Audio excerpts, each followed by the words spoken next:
Dans le secteur santé, la Côte d'Ivoire lance la 8e édition de la Semaine africaine de vaccination. C'est un événement annuel organisé au mois d'avril à l'initiative de l'Organisation mondiale de la santé. Il vise à renforcer les programmes de vaccination en Afrique. Ami Sissoko.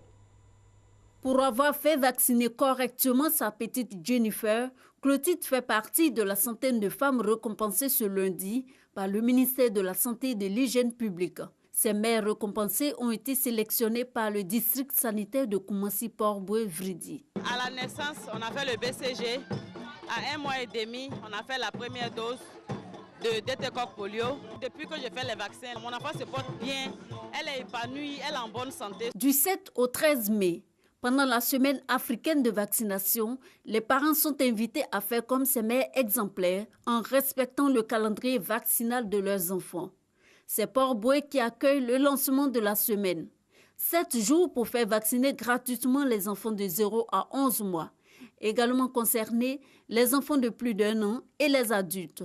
Sont administrés les vaccins contre la polio, la rougeole, la fièvre jaune et tous les autres vaccins disponibles. Mesdames et messieurs, j'attire votre attention, chefs traditionnels. 14 milliards que le gouvernement a investi pour payer les vaccins afin qu'il n'y ait plus de rupture de vaccins. Tous ces efforts nous ont permis d'avoir des résultats fort encourageants. La couverture vaccinale en Penta 3 était de 98%.